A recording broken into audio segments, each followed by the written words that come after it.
जब तक मोदी जी में मौजूद हैं, पाकिस्तान और भारत के ताल्लुकात बेहतर नहीं हो सकते। इसके हवाले से आप क्या कहना चाहेंगे? कि मोदी साहब ने अगर 8 साल मजीद वजीर आजम रहना हो भारत का, तो आप पाकिस्तान को 8 साल के लिए बंद कर दें। मोदी साहब के बारे में आप बात करते हैं, लेकिन मोदी साहब भारत के लिए बहुत अच्छे हैं। आप अगर पाकिस्तान के लिए अच्छे नहीं बन सके तो इसमें मोदी साहब का क्या कसूर है? देखें, उन्होंने मेजॉरिटी ऑफ पॉपुलेशन भारत की क्या है? हिंदू। मोदी साहब कौन है? हिंदू। उन्होंने उनका आइडिया था कि वो अपनी कौम को लीड करेंगे, उनको नेशनलिज्म देंगे, इंडिया को नेक्स्ट लेवल पर लेके जाएंगे, सियासत में भी मुआशियत में भी वो लेके जा चुके हैं, चाहे जिस तरह भी लेके जाएं। Is it none of your business? लेकिन अपनी कौम के लिए, अपने मुल्क के लिए वो ठीक है। आप अगर ठीक नहीं है तो पाकिस्तान के लिए ठीक नहीं है। उसमें मोदी साहब का क्या कसूर है? बिस्मिल्लाहिर्रहमानिर्रहीम। अस्सलाम वालेकुम नाज़रीन, आप देख रहे हैं फोर कॉर्नर्स विद तारर। मैं हूं शाज़िया नैयर, मेरे साथ साजिद तारर साहब मौजूद हैं, उनको वेलकम करते हैं। अस्सलाम वालेकुम साजिद साहब, कैसे हैं आप? वालेकुम सलाम, थैंक यू शाज़िया। अच्छा साजिद साहब, आज के प्रोग्राम में हम बात करेंगे आर्मी चीफ की तैनाती के हवाले से। इसके अलावा जो इमरान खान साहब ने आज एक स्टेटमेंट दिया है भारत के हवाले से, उसके ऊपर भी बात करना चाहेंगे। बरतानिया में तस्नीम शाह साहब सामने आए हैं, जो कि खुद को मुस्लिम लीग नून का तर्जुमान जाहिर कर रहे हैं। इसके अलावा हम लोग बात करेंगे माहौलियाती तब्दीलियों के हवाले से, जो एक फंड कायम किया गया है मुतासरा ममालिक के लिए, उसके ऊपर। और इसके साथ साथ हम सैलाब मुतासरीन के हवाले से भी बात करेंगे, और कतर में होने वाली फीफा गेम्स जो है, फीफा वर्ल्ड कप जो है, उसके ऊपर भी बात करना चाहेंगे। तो सबसे पहले मैं चाहूंगी कि हम लोग 26 नवंबर के हवाले से बात करें कि जैसे जैसे आर्मी चीफ की तैनाती का वक्त करीब आता जा रहा है, सियासी गर्मा गर्मी जो है वो अपने अरूज पर पहुंचती जा रही है। और हम ये भी देख रहे हैं कि पहली मर्तबा हो रहा है कि पाकिस्तान की तारीख में आर्मी चीफ की तैनाती इस कदर मुश्किल हो चुकी है। लफ्जी जंग जो है वो दोनों जमातों के बीच में, अपोजिशन और हुकूमत के बीच में चल रही है। अपनी अपनी मर्जी का आर्मी चीफ लाने के लिए स्पेकुलेशंस भी सोशल मीडिया पे मौजूद हैं। आप क्या समझते हैं, ये इतना मुश्किल क्यों हो गया? इससे पहले तो कभी ये तैनाती इतनी मुश्किल नहीं थी। शाज़िया, इससे पहले कि हम डिप्रेशन की कोई बातें करें, क्योंकि मुझे अफसोस के साथ ये कहना पड़ता है कि पाकिस्तान से कभी कोई अच्छी खबर नहीं बाहर निकलती, लेकिन मैं जरा थोड़ा इजी नोट्स पे आज शुरू करना चाह रहा था। सबसे पहले तो ये बताऊंगा, इस संडे को हमारे जो बाइडेन साहब 80 साल के हो गए, और उन्होंने रिकॉर्ड बनाया है कि ओल्डेस्ट प्रेसिडेंट, आज तक हिस्ट्री में 80 साल का प्रेसिडेंट कोई नहीं रहा। उन्होंने हिस्ट्री बनाई। दूसरी हिस्ट्री ये बनी कि आज पहली फ्लाइट इस दफा फीफा के हवाले से तल अवीव से, इजराइल से पहली फ्लाइट दोहा गई है। और उसके बाद ये मैं बताना चाहूंगा कि फीफा में ये भी हिस्ट्री बनी है कि होस्ट कतर जो है वो अपना ओपनिंग मैच ही हार गए। और कतर में फीफा देखने के लिए है, मैं कहूंगा कि आप सारे अल जजीरा की वेबसाइट पे जाएं। उन्होंने वहां पे एक बड़ी अच्छी गेम, प्रिडिक्शन की गेम जो है, काफी पैसे लगा के की है। You will enjoy it.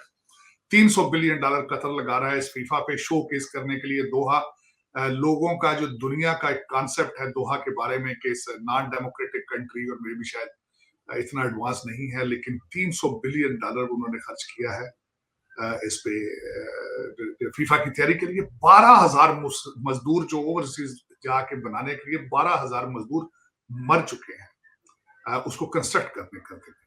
बल्कि जो फीफा देख रहा हो उसको चाहिए कि उन मजदूरों के लिए भी दुआ करें। और उसमें से इनकम में पहले फोरकास्ट की जा रही थी कि 20 बिलियन बनाएगा कतर, लेकिन 17 बिलियन बनाएगा कतर। उस पर ये इजी नोट्स पे मैं बात करना चाह रहा था। 3 खबरें मैं बताना चाह रहा था बिलखसूस जो बाइडेन के हवाले से। अब मैं पाकिस्तान के हवाले से बताना चाहूंगा कि फाइनल मार्का जो है उसका डेट अनाउंस कर दी गई है, 26 नवंबर।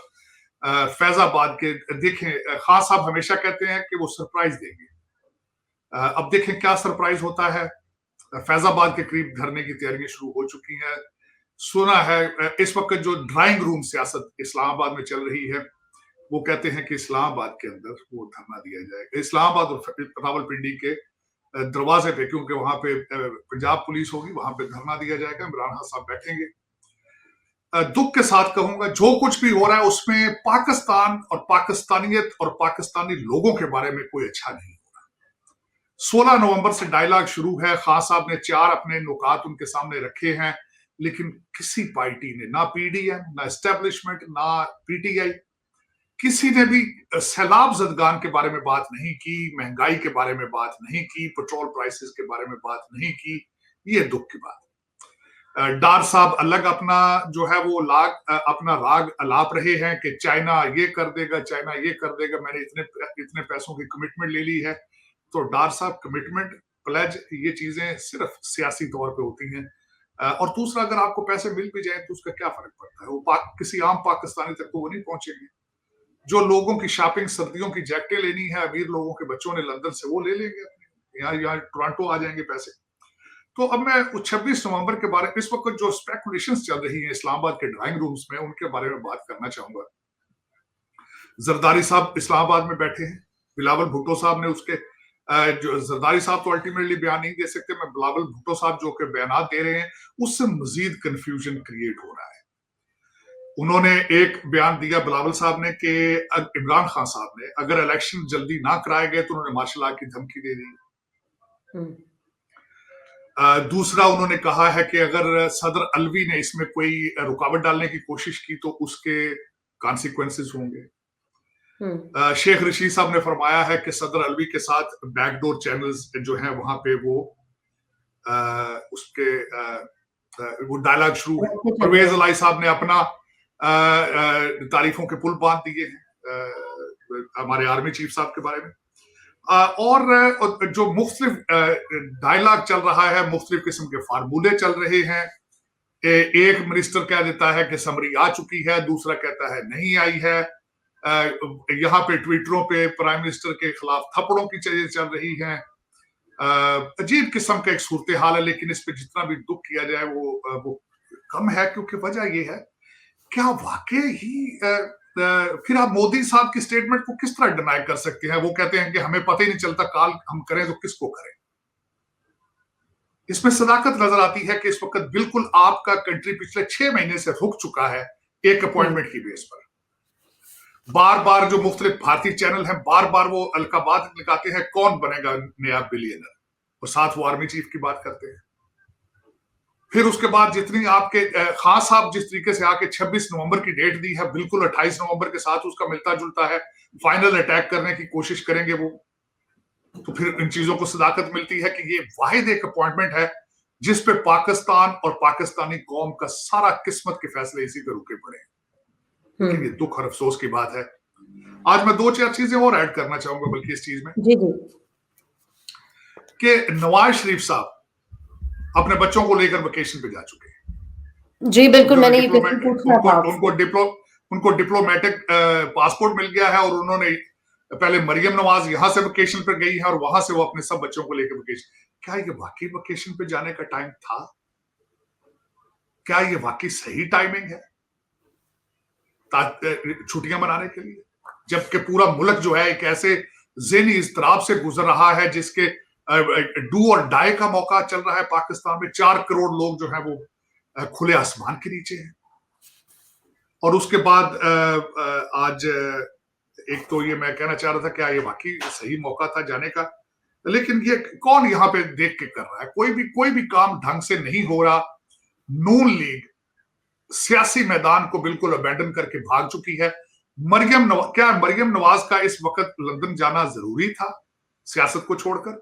हमजा शहबाज साहब जो के फ्यूचर के प्राइम मिनिस्टरशिप के कैंडिडेट हैं, वो उनकी कोई खबर आपको नजर आ रही है? अब ये सारी चीजें क्यों हो रही हैं? ये लोग इस तरह क्यों कर रहे हैं? इसलिए कर रहे हैं कि अगर आपने वोट लेके पावर में आना हो तो तब तो ये यहां होते, लेकिन अगर एस्टेब्लिशमेंट के साथ, एजेंसियों के साथ डीले बनाकर प्राइम मिनिस्टर बनना हो तो फिर वाकई आपको छुट्टियों पे चले जाना चाहिए, और जा रहे हैं। दुख की बात है।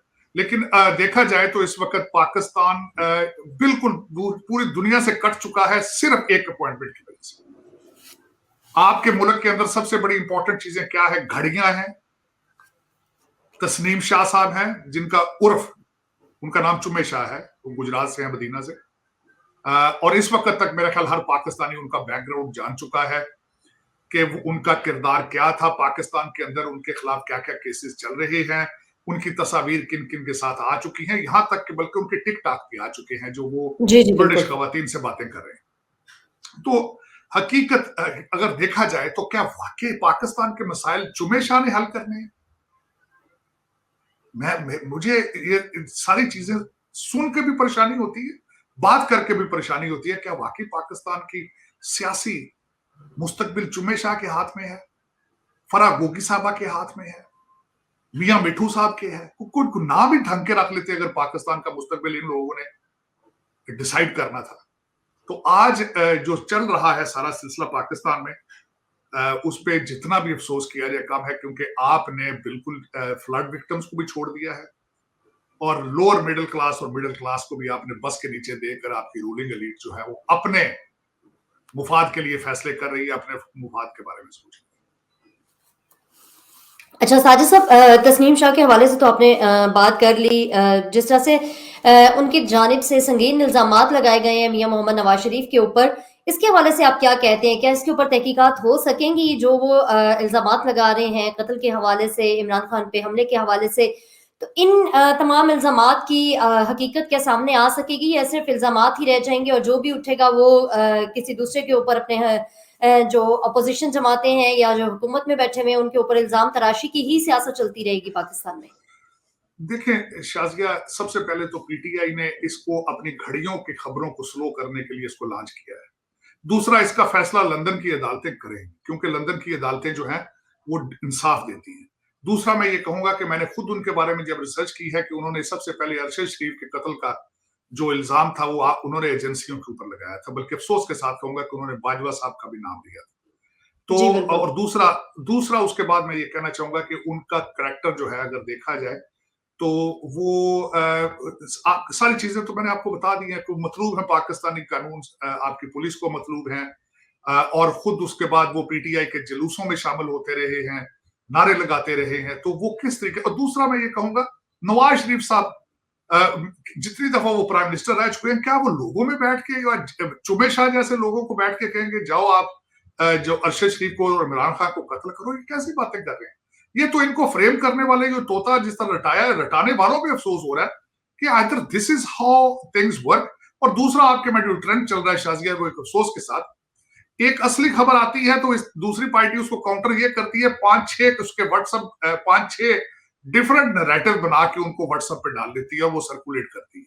और अगर मैं बल्कि आज ये कहूंगा, मुझे अगले दिन जब मैं इलॉन मस्क ने जब ट्विटर को टेक ओवर किया और उन्होंने लोगों को निकालना शुरू किया, सबसे पहले मुझे पाकिस्तानी सियासतदानों को और खासकर एक पार्टी के मुस्तकबिल की मुझे फिक्र पड़ गई थी कि अगर खुदा न खास्ता ट्विटर को कुछ हुआ तो पाकिस्तान की एक सियासी पार्टी का मुस्तकबिल खत्म हो जाएगा, जिसमें अमीर लोगों के बिगड़े हुए बच्चे लौंडे लपाड़े सारा दिन बैठ के 25-25 अकाउंट बनाकर अपनी दिहाड़ी लगाते हैं।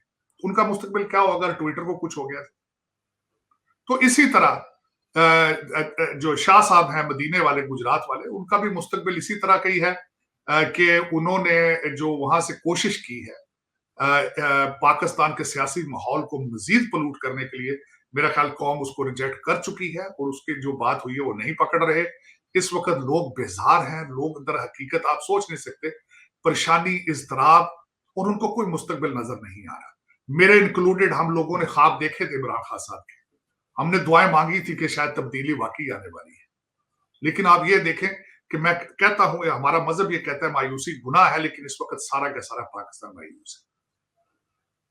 अच्छा साजिद साहब, इमरान देखें, खान और साहब दूसरा ने उसमें शाजिया, जी जी आखिरी बात ये कहूंगा कि 3.5 साल में खान साहब ने जो किया, आज ये नतीजा निकल चुका है कि सिर्फ चेहरे, यूनिफॉर्म, लिबास बदले हैं, इंसान नहीं बदले जो 1947 से आज तक पाकिस्तान को खा रहे हैं, लूट रहे हैं। सिर्फ चेहरे बदले और कुछ भी नहीं हुआ। मेरे ख्याल में जो एक उम्मीदें थी, तब्दीली का नारा था, नया पाकिस्तान, रियासत मदीना, ये सारा जो कुछ करते रहे हैं, अब उस पे लोग मायूस हैं, कौम मायूस है, और मायूसी गुनाह होती है। लेकिन इस वक्त आप बिल्कुल फ्री फॉल पर हैं, तो उसकी वजह यह है कि ना आप, मैं ये क्वेश्चन करना चाहूंगा, आज तक ये जितने लोग मैं बता रहा हूं, जितने जलसे हुए, जितने लॉन्ग मार्च हुए, आज तक किसी ने कहा है कि पाकिस्तान का मुआशी हल क्या है? आज तक शहबाज शरीफ, नवाज शरीफ, पीडीएम, बिलावल, किसी ने कहा है कि हम आने वाली नस्लों को तालीम किस तरह देंगे आईटी की? किसी ने कहा है कि हम इंडस्ट्री कहां लगाएंगे? पाकिस्तान के मुआशी मिसाइल किस तरह ठीक करेंगे? हकीकी आजादी तभी पॉसिबल हो सकती है जब पाकिस्तान अपने पांव पे खड़ा हो सके। किसी के मांगे हुए पैसों के ऊपर हकीकी आजादी नहीं होती। ये एक धोखा है, झूठ है, फ्रॉड है।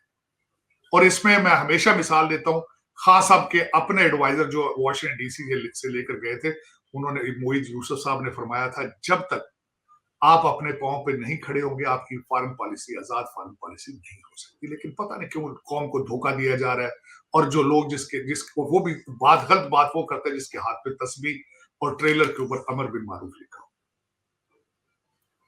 अच्छा साजिद साहब, इमरान खान साहब की बात चल ही रही है तो आज उनका एक स्टेटमेंट है कि जब तक मोदी जी भारत में मौजूद हैं, पाकिस्तान और भारत के ताल्लुकात बेहतर नहीं हो सकते। इसके हवाले से आप क्या कहना चाहेंगे?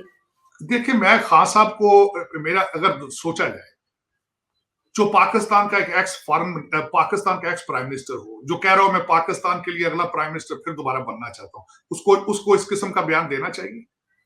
अच्छा ठीक है, सोचें कि मोदी साहब ने अगर 8 साल मजीद वजीर आजम रहना हो भारत का, तो आप पाकिस्तान को 8 साल के लिए बंद कर देंगे? ये इसमें कितनी इसमें दानिशमंदी नजर आ रही है इस स्टेटमेंट में। और मैं ये समझता हूं कि हर एक के साथ आपको डायलॉग करना चाहिए।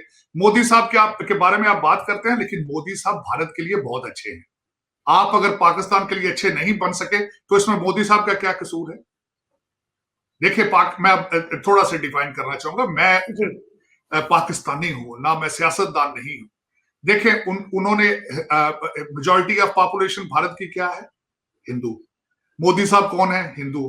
उनका आइडिया था कि वो अपनी कौम को लीड करेंगे, उनको नेशनलिज्म देंगे, इंडिया को नेक्स्ट लेवल पर लेके जाएंगे, सियासत में भी, मुआशियत में भी वो लेके जा चुके हैं, चाहे जिस तरह भी लेके जाएं। It is none of your business. लेकिन अपनी कौम के लिए, अपने मुल्क के लिए वो ठीक है। आप अगर ठीक नहीं है तो पाकिस्तान के लिए ठीक नहीं है। उसमें मोदी साहब का क्या कसूर है? और मोदी साहब अगर रहते हैं 8 साल 10 साल पावर में, तो आप उनसे कोई डायलॉग ही नहीं करेंगे? आप पाकिस्तान को ताला लगा देंगे? आप ये कैसे दानिशमंदाना बात की है खान साहब? मैं समझता हूं कि सियासत में, खैर खान साहब का तो ट्रैक रिकॉर्ड है, वो तो शहबाज शरीफ से बात नहीं करते, मोदी से बात करते हैं, जो कि सियासत में नहीं होता। सियासत में नहीं होता। सियासत या डिप्लोमेसी किस चीज का नाम है? कुछ आप देते हैं, कुछ लेते हैं, मिडिल ग्राउंड के ऊपर आके कंप्रोमाइज करते हैं। आपका पाकिस्तान का मुस्तकबिल, पाकिस्तान तरक्की कर ही नहीं सकता जब तक आप भारत से अच्छे रिलेशनशिप नहीं रखेंगे। ये सीक्रेट है इस रिलेशनशिप में। आप मुआशी तौर पर तरक्की सिर्फ इसके साथ कर सकते हैं कि भारत के साथ अच्छे रिलेशनशिप रखें, अफगानिस्तान के साथ अच्छे रिलेशनशिप आपके। अगर जो आप कमाते, सबसे पहले तो आप कमाते कुछ नहीं है, बाहर से जो भी पैसा आता है, अगर सारा कुछ पैसा डिफेंस पे लगा देंगे, तरक्की किस तरह करेंगे आप? इंडस्ट्री किससे लगाएंगे? फूकों से। बच्चों को किस तरह पढ़ाएंगे आप? थूकों से।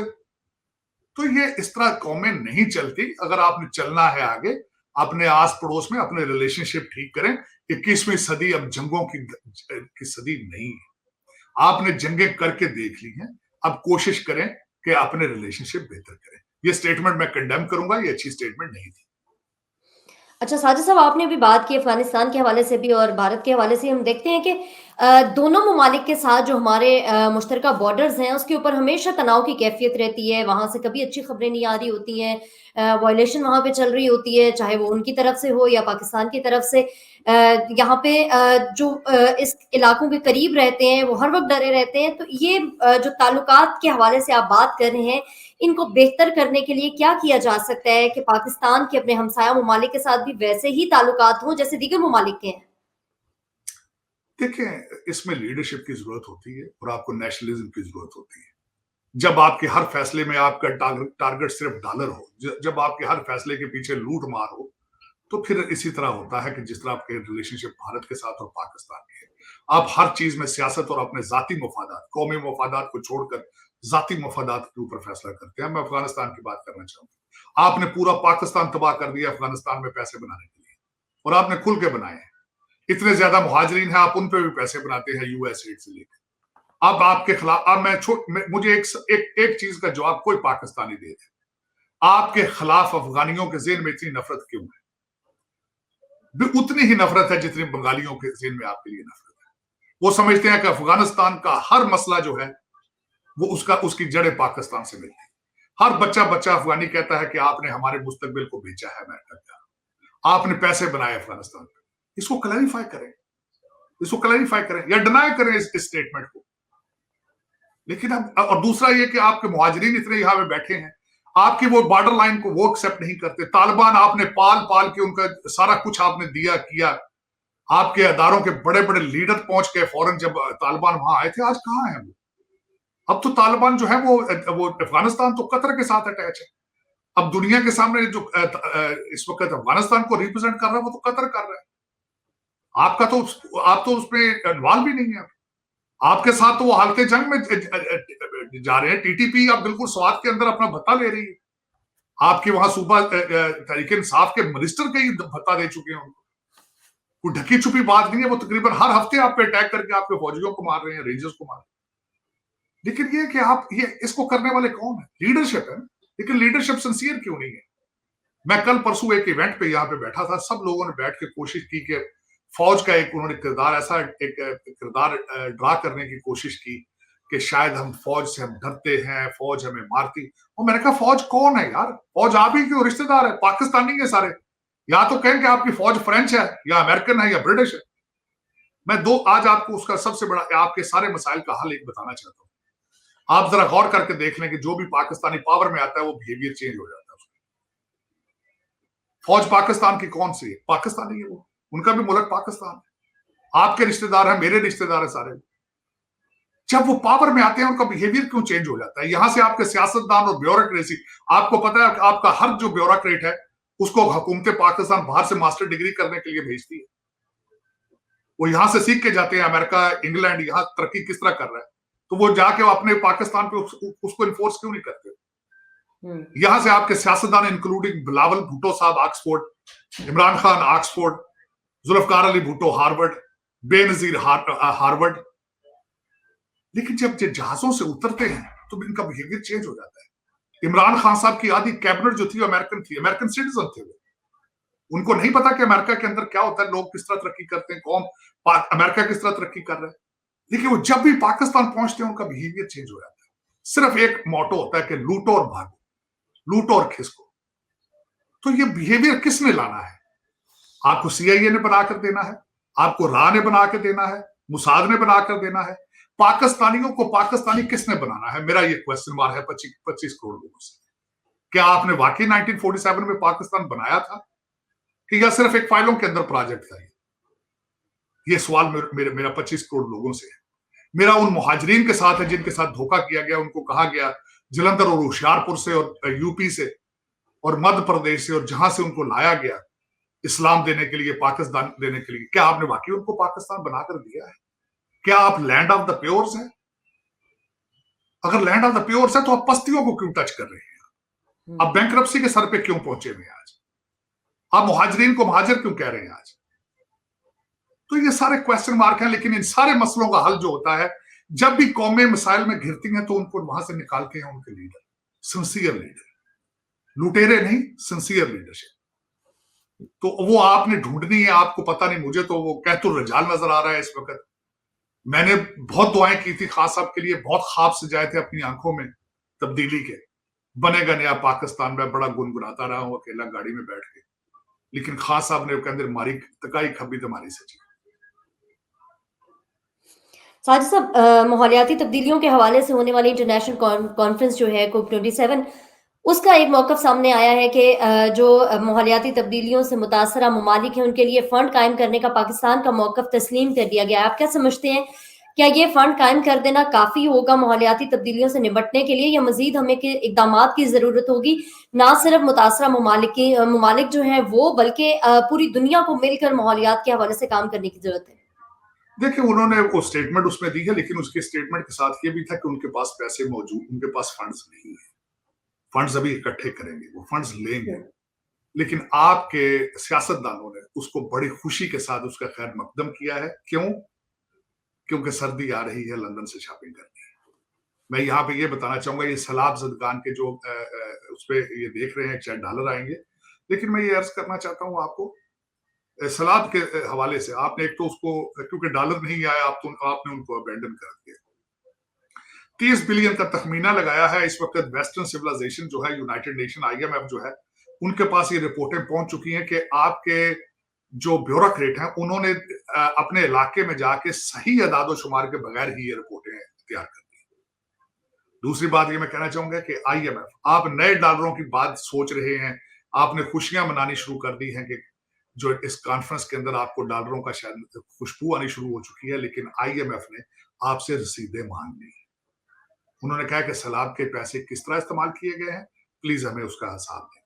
आज तक कोई स्टेटमेंट किसी ने निकाली हो, किसी जगह पे, अखबार में, टीवी पे किसी एंकर ने कहा हो कि ये किया जा रहा है सैलाब के जदगान के लिए उनके इलाकों में, मैंने नहीं आज तक देखा कि कुछ स्टेप किए। मच्छरदानियां भी आपकी आई हैं तो भारत से आई, आप मच्छरदानियां भी उन लोगों को नहीं दे सके।